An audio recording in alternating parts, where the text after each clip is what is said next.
Alright, ladies and gentlemen, the YouTube citizens, it's your boy That's the True Inferno. And I am back with another episode of Throwback Tunes. And as you can see, we are reviewing Memphis Bleek's second studio album, The Understanding.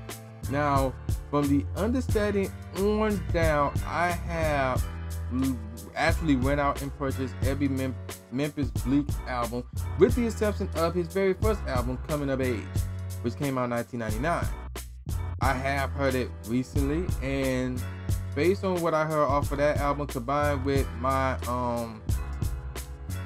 memories and my reactions from hearing his other albums that came out after The Understanding, I can conclude that The Understanding is Memphis Bleek's best album. So he came out with a grand total of 4 albums, by the way. So again, the first one was The Coming of Age, came out in 1999. The Understanding came out a year later. And then it took him 3 years to come out with his third album, which was called Made, M-A-D-E, you know, and which was abbreviated, obviously. And then 2 years later, he came out with 534, which was his last studio album. And after that, he came out with a crap ton of mixtapes. And supposedly, he's supposed to be working on another album called The Process, which is supposed to be out next year. But, and I got Made, I got 534. Both of those albums were good, but The Understanding to me was the best one. And again, I heard Coming of Age. So let's get straight into it. So this album came out December 5th, 2000. So yeah, I was in high school when this joint came out. And this album produced 3 singles. And 2 out of the 3, there was a little bit of a story behind both of them. So before I get to the singles, let me give y'all, some background story about the album itself. As of October 2002, the album had been certified, has reached certified gold, and it's sold over, well, not sold. It was 500,000 units has been shipped. So that, I'm assuming that means it's been sold or it's been shipped to stores or whatever. But ever since 2002, well, not as of 2002, the album reached gold. It could have been more. I highly doubt it. Because Memphis, as we all know, Memphis Bleek, just like Ja Rule, Memphis Bleek has been the butt of a lot of jokes. Y'all remember that one website? And I got it right here. Oh my gosh. I think they're called Rock Stories. Man, them things were crazy. They were constantly trash Bleek. It was hilarious. Oh my gosh, man. Them stories was hilarious. But back to the topic at hand. Let's get on with the singles now. Again, he came out with 3 singles for this album. The first one was My Mind Right. Now, and here's the thing with this one. It was released March 5th, 2000. Now, My Mind Right, and then in parentheses, Remix, is the first single from the album, obviously. Initially, the song was not a major hit and did not receive much airplay. So, remember, it came out with the original where it was him featuring Ja Rule. Now, I saw the video, and because Ja Rule doesn't exactly have lyrics in the song, all he said is, "Murder." It was in a hook where it's like, I got my mind right, money right, ready for war. Men Bleek is, then Ja Rule would chime in like, "Murder." But seeing how they want to censor that, he wasn't in the song. So, yeah, there you go. However, so basically the singer was struggling, the track writer was struggling to gain recognition upon its release until Memphis Bleek recruited Jay-Z, Get Low Records artist H Moneybags, and Benny Siegel for the heavily played remix.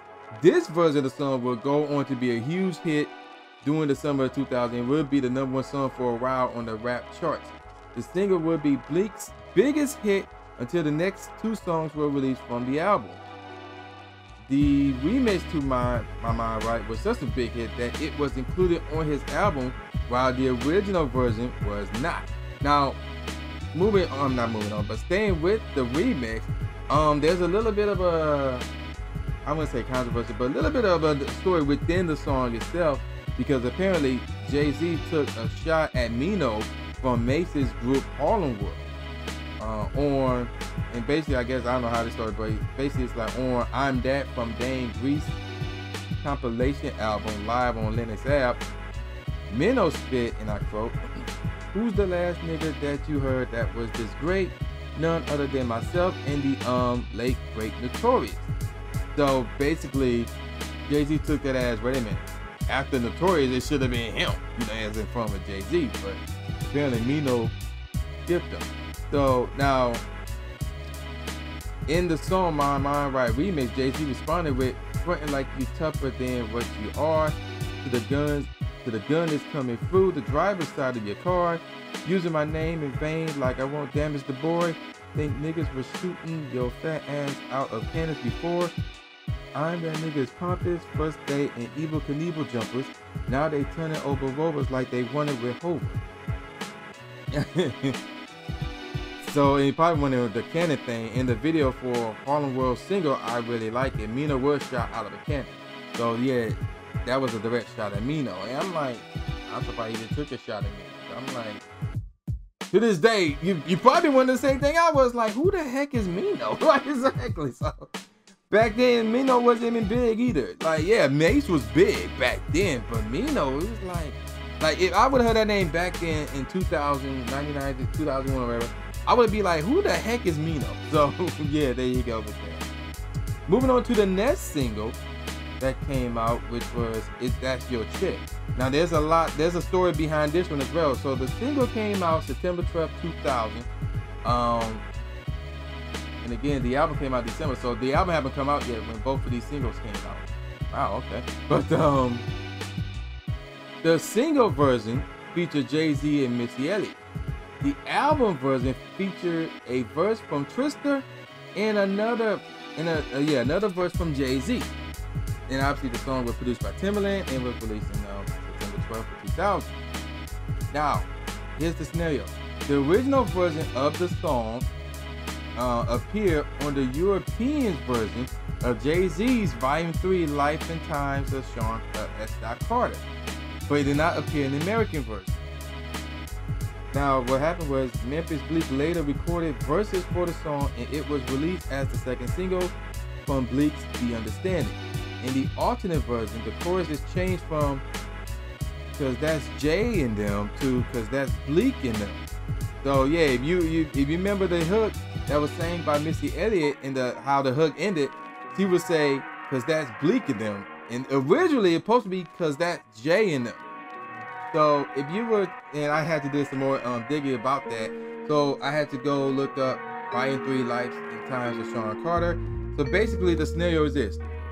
The UK European edition of that album, Life and Times of S. Carter, which was released several weeks before the US version, features an alternate track list. Hover's interlude replaced the track Watch Me, and I'm trying to figure out where Watch Me is. Yeah, so that was track 10 off the American version, which featured Dr. Dre, by the way. And There's Been a Murder was replaced with Is That Your Bitch, featuring Missy Elliott and Twister. So that was the original version. So, and that was also an alternate version of Memphis Bleek, Is That Your Chick? It also has Anything as the closing track, which was track 16, before the two hidden bonus tracks, Jiggin' My Nigga and Girl's Best Friend. This version is how the album was really intended to sound, but due to heavy bootlegging of the promotional copy, Jay-Z went back and changed the US track listings at the 11th hour. So what we got was really not what we were supposed to get. So basically we were not supposed to get Watch Me, and we were not supposed to get There's Been a Murder. Instead we were supposed to get Hover's interlude and Is That Your Bitch with the end of her saying that's Jay's in it. And we were supposed to get Anything with this one. Although Anything did came out, I think came out either in the Dynasty album or one after that, but I'm getting on top of it. So basically that's how Bleek got Is That Your Chick. And moving on with Is That Your Chick, that song was Bleek's last song to make it officially on the Billboard's Hot 100. So wow, yeah. And then the third single was Do Mine, and that was the final single from the album. That came out February 13, 2001. And let's see. And like many other Blink singles, this one featured Jay-Z as well. That's crazy. Now the thing about this one, if you were to watch the video, now this was a popular song by the way, but if you watch the video, it also features a lot of female celebrities. Well, they were celebrities at the time. I don't know if you can consider them that now. Some of them, not all of them, some of them. So the celebrities I was referring to are Teresa Weatherspoon, Lisa Leslie, Shamanique Holdsclaw. Now I recognize two of those names as WNBA legends. I don't know about Shamanique. I don't know about that one. She might be one. You have to let me know in the comment section below. It also features Serena Williams, who was obviously younger and much finer. She was fine as heck in this video. And of course, Megan Good, who is always fine. Always fine. So they were in the video. And it was a good video. It really was. So those are the 3 singles that came out of The Understanding. Now let's get to the professional reviews. All Music gave it 3 out of 5 stars. Hip Hop DX gave it 3.5 out of 5 stars. That's Hip Hop DX. Rolling Stone gave it 3 out of 5 stars. Los Angeles Times gave it 3 out of 4 stars. And USA Today gave it 2 out of 4 stars. Wow, that's kind of harsh there. And let's talk about the production. So basically, before that, it was on the Get Low record, Roc-A-Fella, and obviously Def Jam. Again, came out December 5th, 2000, the album did. And it's been recorded since 1999. The producers for the album were Just Blaze, a kid called Root, T.T., Robert Shem, Kirtland, DJ Trends. I believe that either Jose or Jose. I'm going to go with Jose Lace, Batiste, Eddie. Whoa, this name going to be hard to pronounce. Eddie Scorezaze, how you pronounce that crap? Lofe, Timbaland, Easy Elfan. So, and double check, make sure I got everybody. I said DJ Trends. Yep. Okay. Oh wait, there's somebody else too. And The Rain, The Rock, Rambo. So yeah, there you go. So there are a grand total of 14 tracks in this album. So obviously I'm gonna give y'all my top 3. My top 3 was hard to do. It was really hard to do. And before I give you my top 3, let me name off the names of track, the titles of all the tracks right here. So we got the intro, Bleak. Now if you would have heard like the first, I want to say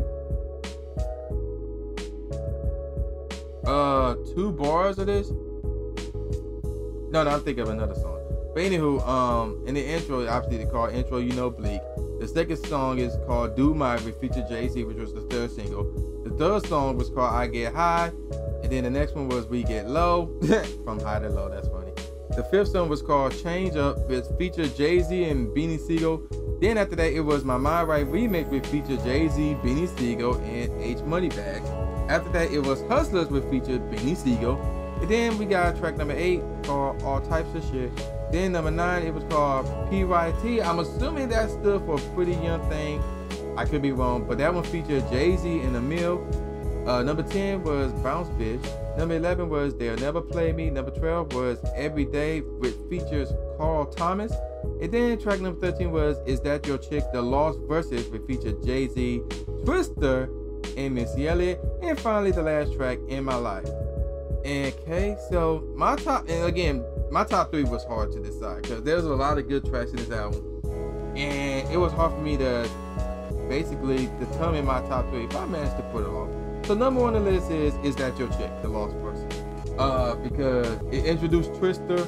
The beat was out cold. I mean, it's a Timbaland beat. So back in the day, if Timbaland had something to do with it, you'd know it was going to be a hot track.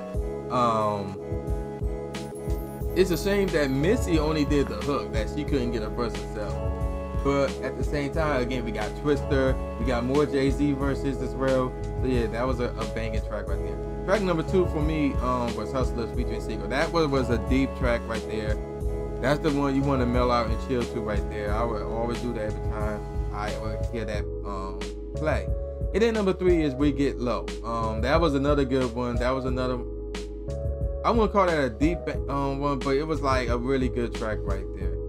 And then there was, again, it was a tough to decide the top 3 because there was a lot of good tracks on here, like My Mind Right remix, Every day was another favorite of mine where I would like to chill and mellow out. That one was right there up there as well. Do Mine was a good one. Even the intro, you know, Bleek, which was only 1 minute 51 seconds long, but it was still a good track. You know, the beat was out cold. After all, it was done by Just Blaze.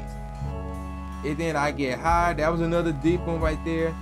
Same with All Types of Shit and In My Life. Both of them was good as well. So with that said, what do I think about this album? Well, for one, there's a lot of Jay-Z, Beanie Siegel. Like all 3 singles feature Jay-Z, and then the Change Up, and PYT also features Jay-Z. So it's like Jay-Z's on 5 of these tracks. Beanie Siegel is in 3 of these tracks. So it's like, it's a lot of Jay-Z, it's a lot of Beanie Siegel.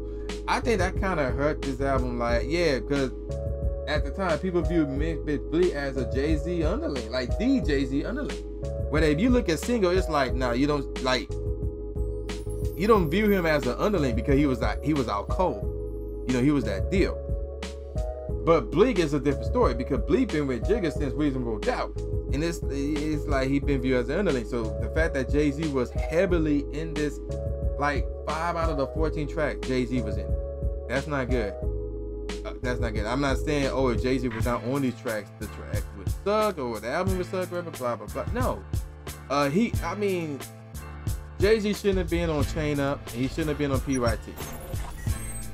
And really, if you think about it, with Do My, Jay-Z, he only got like, what? A line and some ad-libs. That's it. And Do My, I wouldn't even call that featuring Jay-Z. So, I mean, I'll leave Jay-Z in the video, but I wouldn't put him in the track listing there. So really, Jay-Z should have been on 2 of these songs, My Mind Right remix and Is That Your Chick, because he was needed in both of those tracks to make it what it is. But as far as PYT, Chain Up, and Do, he shouldn't have been listening to Do My. And I think Jay-Z shouldn't have been a Chain Up, and he shouldn't have been a PYT. But yeah, but outside of that, it was a good album. I would give it. Oh wow, it's not a classic. It's not an album that you should definitely go out and buy and just to say, oh, I got the disc, because of the fact that Memphis Bleek was mostly viewed as a joke, unfortunately. And you know, he's talented. You know, lyrically, he got some good lyrics. As far as The Understanding, which was again his best album, I'm gonna give it a 4. I'm gonna say 4.25 out of 5 stars. You know, it's better than a 4. But I don't want to go as it's not a 5, and it's not a 4.5 out of 5. So isn't that in between, that 4.25 out of 5? So this is one of the albums where you should download it for free and keep it. It's that good for you to keep it, but not good enough. It's not a classic where you gotta spend money on it, but it's good for you to download it for free and keep it. So yeah, that's my review on The Understanding. You know, so yeah, this is the new Jay Gatsby, aka the new Stephen A. Smith, saying peace out, y'all, and see y'all next time. Yeah.